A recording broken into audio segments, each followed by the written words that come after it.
is all about the human side of loyalty, how Dine-In experiences build brand equity. Let me introduce you to our panelists and our moderator. We have Khaled Naga, CEO of Restaurant Sector, Altika Food Group Company. We have Joseph Shaltuni, CEO of Alsaya Franchising Company, Badr Al-Hassan, co-founder and CEO of Al-Mahan United Company, and your moderator for this session will be Frank Herzog, founder of Brand Champions. Let's give them all a nice round of applause and welcome this afternoon.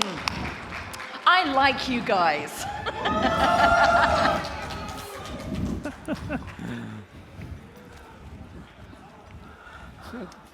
There's an order. Yeah, بالترتيب. يلا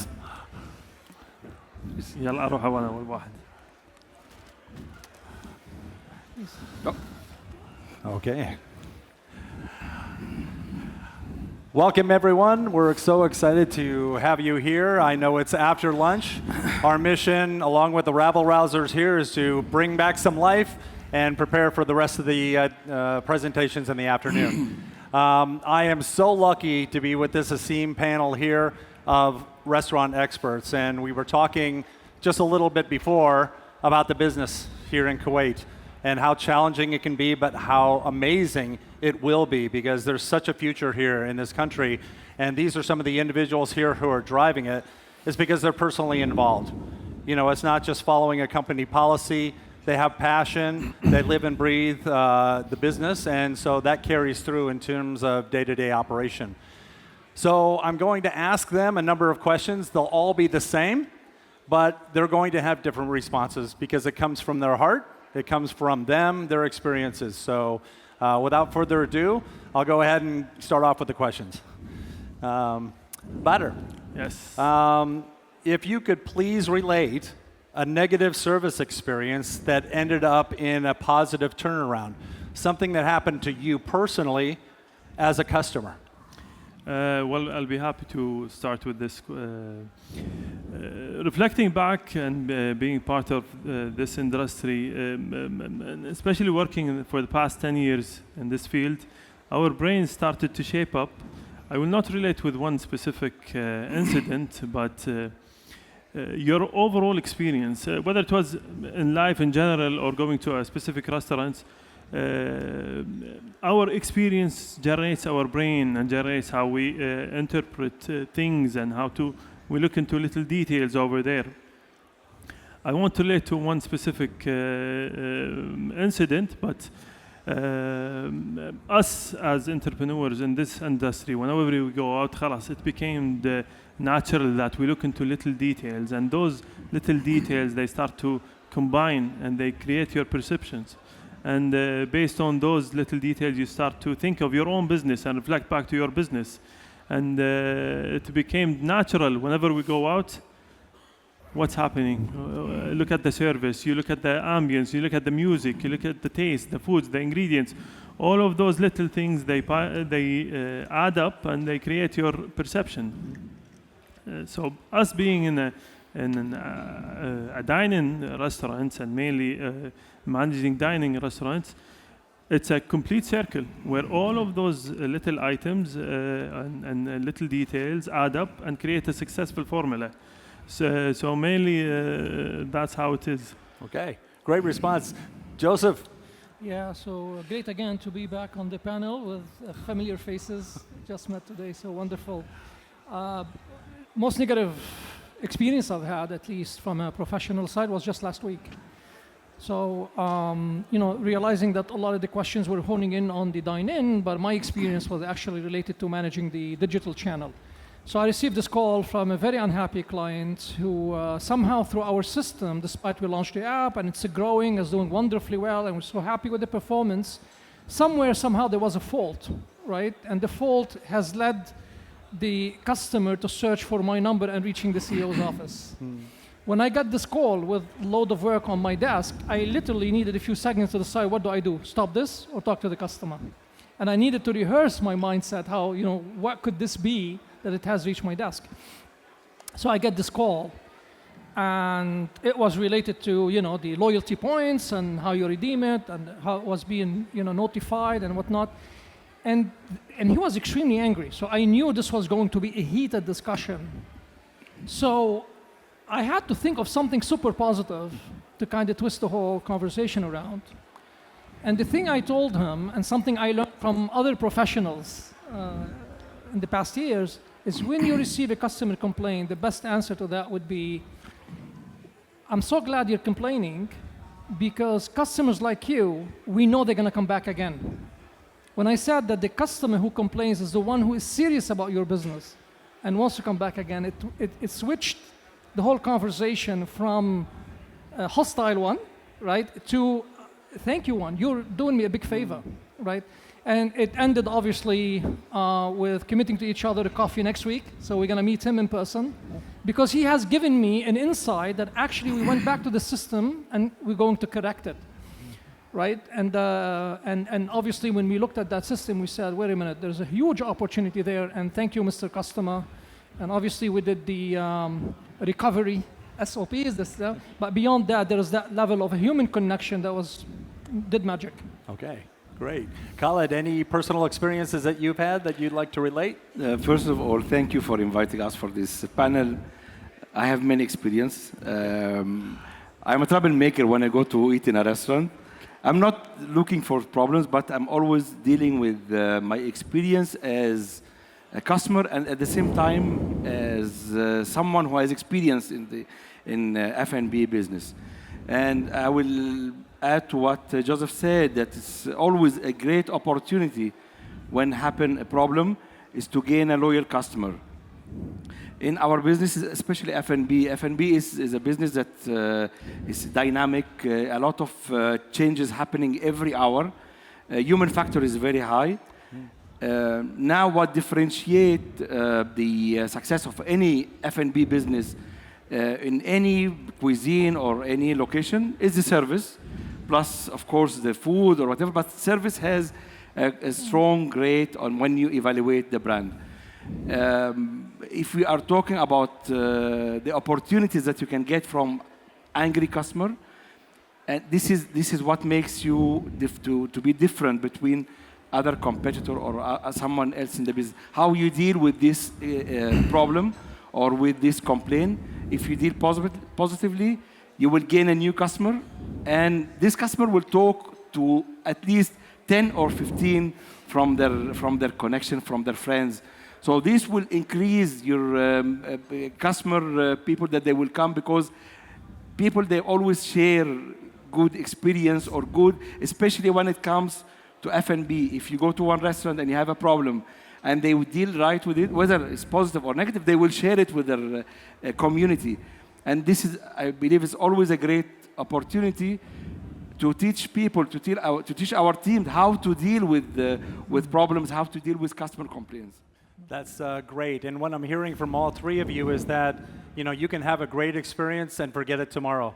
But when you have a challenging experience and then you care about the customer and you show them that you want to make it better and you take their feedback, that's what they remember. That leads to a lot of loyalty. True. Next question, it's pretty quick, but can you tell me a few of your favorite brands? It could be food and beverage, it could be retail, technology, service, anything that you're really loyal to? Well, that's a great question. Earlier today, one of the panels spoke about consistency. And for me, that's a key when it comes to favoritism, or what do I really prefer. Relating back and thinking back of the restaurants that I keep on going to throughout the years. Some of them are since my childhood, and I still keep on going. And if a restaurant gains a customer where through a long period of time, let's say 30 years, 20 years, and you're still going, there must be a secret ingredient. And for me, that secret ingredient is consistency. That specific taste, that specific flavor, that ambience, that service, that moment that you feel. And I can relate to many restaurants that I've been going to and throughout the years that I still go to, and I'll pinpoint this specific restaurant, and I'll then speak to one of our personal restaurants. This specific restaurant is Chili's, And all of Kuwaitis, they can relate to this specific restaurant. We grew up our childhood having our favorite dishes within this restaurant, and then throughout the years, we still keep on going. Now I take my kids over there, and my kids started generating the same moments within the restaurant. Believe it or not, Chili's, they still have their original menu. They keep on adding a separate menu where they start to develop, and so there is a room for innovation. The ambience, the service is still the same. 30 years back and today, it's still the same. Talking about my personal experience, I order the same exact dishes every time I go, and I never look at the additional items. And this goes back to the consistency factor. Going back to my personal, our personal business, we developed a concept which is San Ristorante. San Ristorante today, we have 3 branches in Kuwait, and we've noticed that there is a lot of loyalty happening in San Ristorante. When we looked into it, we came to realize that it's consistency. Okay. And the simplicity of the menu. When you go to an Italian restaurant, your mind generates and you have specific thoughts of what to expect in that restaurant, whether it was a perfect pizza or a perfect pasta. And then we believe that San Ristorante ticked all of those points of consistency and giving the customer what they expect. So that's my key term, and those are one of my favorite restaurants that I can always relate to being a loyal customer to. Fantastic. I can hear your passion for the brand and how it's carrying on through another generation. That's excellent. Joseph, any brands that really excite you on the outside world? So thinking outside the box of the F&B, right? The Sure. two brands really fascinating. And I like to do this basically at work. A lot of times we'll be talking about food business and I try to get out of the box and you get inspired by all the other businesses of how they do things and how they build loyalty over time. 2 brands come to mind, one in UK, one in the US. The UK one is Virgin Megastores, Virgin brand. And that's because of the leadership, right? So the leadership really, spirit trickles down to the brand, down to the customer. So the leadership is very strong in building the brand and leading the brand in the past years to growth. The second one is functional. So one is emotional leadership. The second one is functional, which is the Apple business. The Apple, and that's functional because of the brand and the interconnectivity. It connects with the convenience level that the technology brings in when using Apple is a huge value add. So these are the 2 brands I can think of. Okay. Khalid. It's a very hard question, especially when you live in Kuwait and you work in F&B. It's very hard to be loyal to one brand or to 2 brands or to 10, 15 brands. First of all, the evolution happened the last 10 years in a market like Kuwait, and it was expanded as well to the GCC. The new brands, 10 years ago, you would see only, as we mentioned, foreign brands or franchise brands only were they dominating the market. Now we have a lot of local brands that they are taking big part of the pie. You don't have the chance to, or you need to have a strong passion for one brand, not to try other brands. For us, working in F&B, we need to know our competitors, we need to know new taste. So to be loyal to one brand, it is very tough. As well, whatever the conclusion here is, why people they get like attached to one brand or loyal to one brand. I don't think that we can call it loyalty. Maybe you can increase frequency. I can go more to that restaurant, but especially in Kuwait market, for Kuwaitis, they like to try every new food, every new taste. So it's very hard to get them like just close just for you. And that is the biggest challenge in Kuwait market. Well, it sounds like you've got a lot of choices here in Kuwait and you're loyal to a lot of brands, which is excellent. That's true. So you are all 3 very, very involved, especially with customer service and interaction and hearing from the guest what their concerns are or their ideas. But you're dealing with a lot of different staff. You've got big companies. You're not every place, everywhere, every time. So how do you determine when your customers have become loyal to your brand? Again, an excellent question. For me, it's pretty simple. If a customer is coming back to your restaurant, there is some sort of loyalty. When the customer, going back to the example Joseph mentioned, when he found the number of the CEO and he called, for me that's loyalty. If I had a bad experience, I wouldn't, if I'm not loyal to the brand, I wouldn't put that effort to reach the CEO. But it's looking at the customer, the amount of repetition, whether it was numbers of visits he goes back to the restaurant, whether it's when we're talking online, the number of reorders, the number of complaints as well. If a customer keeps on coming back and complaining, that means he's loyal to your brand. He cares about the brand. I hope there is a lot of number of complaints, but it's genuinely how often do they come back and visit and put an effort to share their thoughts with you as a restaurant owner or operators within the facility. Okay, seeing some of those repeat customers is very important. That's a clear sign of some loyalty there, right? Correct, yeah. Great. Joseph? So yeah, obviously when you're a chain dealing with a lot of transactions, and when you're on top trying to read, the situation and how things are moving in terms of improving your position and gaining loyal customers. So what we do is we invest in research a lot, and one of the key research led by marketing and supported by another partner. I don't know if George is here, but this is their work. So I'm speaking on behalf of the marketing team as well as the research team work. They developed, they not developed, but they actually exercise a research called Tracker. So Tracker shows you the pyramid, and in that pyramid, obviously it will highlight the percentage of your customer from a sample of 1,000, how many of them, aware, how many of them tried you, how many of them repeated trial, and then finally to the bottom echelon, which is the loyalty, and you look at the percentage, of this experience. This is detrimental for us. This is for me, if I have my way in any company valuation, I'll place it on a balance sheet, because loyal customers are a foundation to how you build your business. And if you're investing in knowing what that number is, then you know what you're worth to yourself, to the market, to the investors and whatnot. And we keep measuring it, obviously, on a 6 months basis or quarterly basis or yearly basis. Exciting, really exciting, because I need to also take story back to the thousands to tell them how your hard work is actually giving us and themselves and everybody working on organizational value.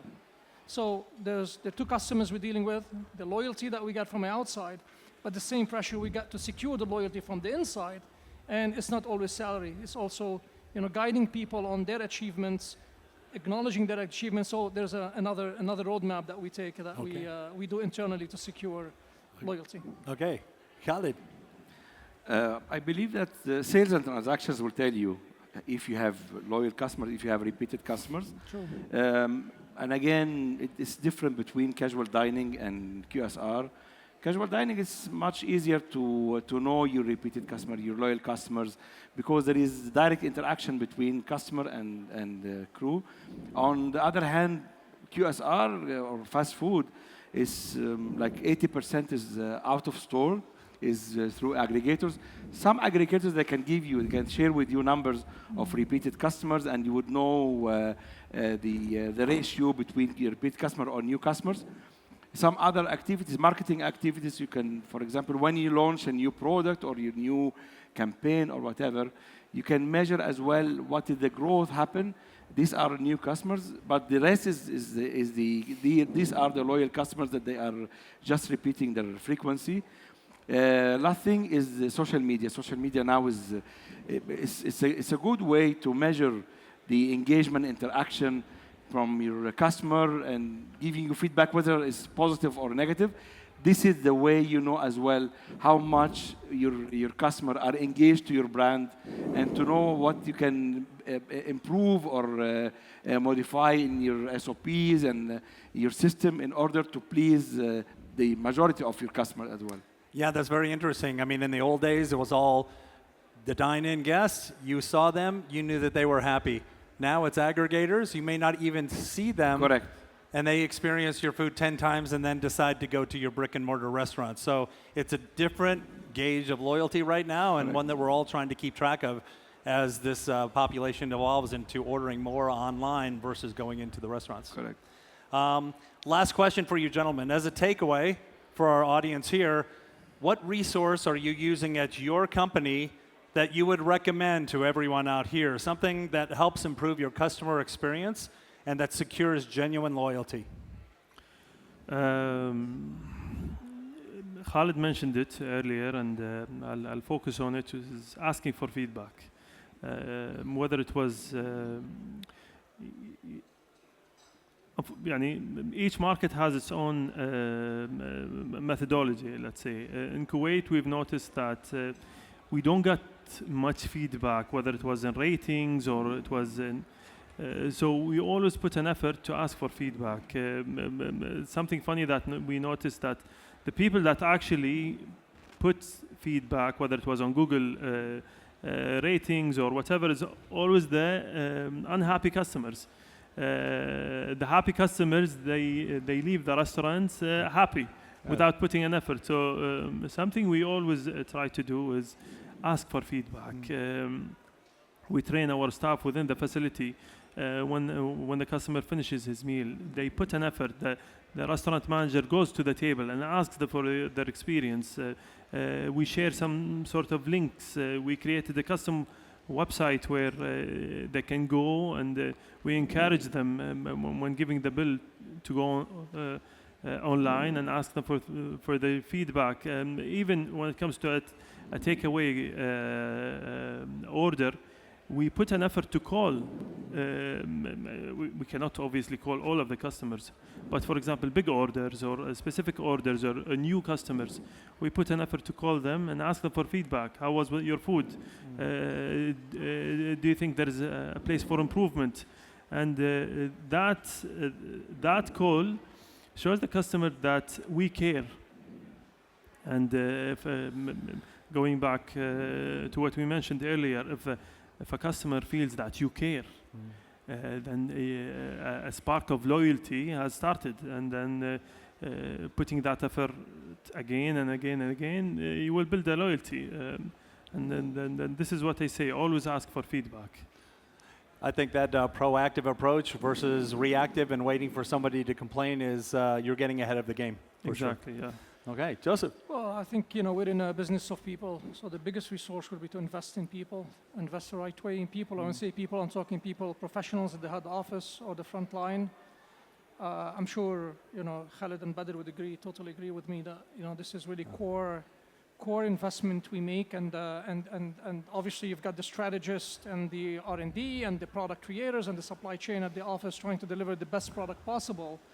But the connection really happens in the front line. And a testimony to that, and listen, no stranger, right? Any giant international brand has faced boycott last year. So what you do as a leader is you go down and you need to know the truth. What's the insight? What's really going on? And what I have found out, really, which come to reaffirm what I'm saying, is we got a lot of customers started to come back. So I went before and I went after.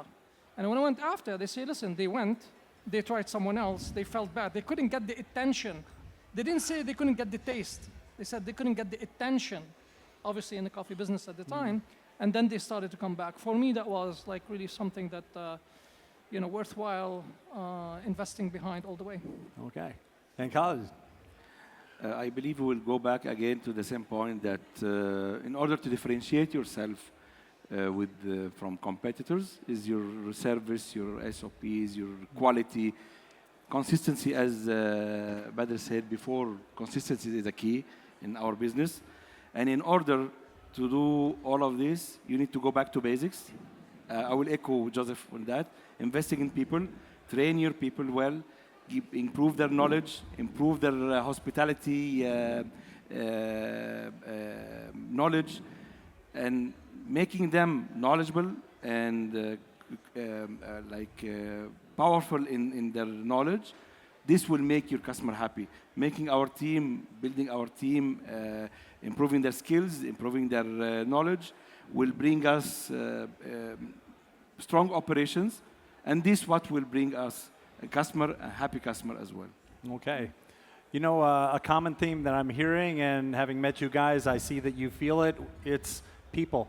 People is the key. You know, you can have the best SOPs out there, the best systems, the best branding, lots of marketing, but without the people to be able to execute it from the heart, it's really hard to make that genuine connection. And seeing you leaders up here and how you are communicating with your customers and your teams just shows that that's carrying through on a day-to-day basis. And you guys are quite unique for that, and want to compliment you guys on your operations and the spirit that you have to take care of the customers and make sure that they become loyal customers. True. Thank you. Thank you very much for all of your responses. It was great, and appreciate all that. Thank you. Thank you, everyone. Thank you. Thank you.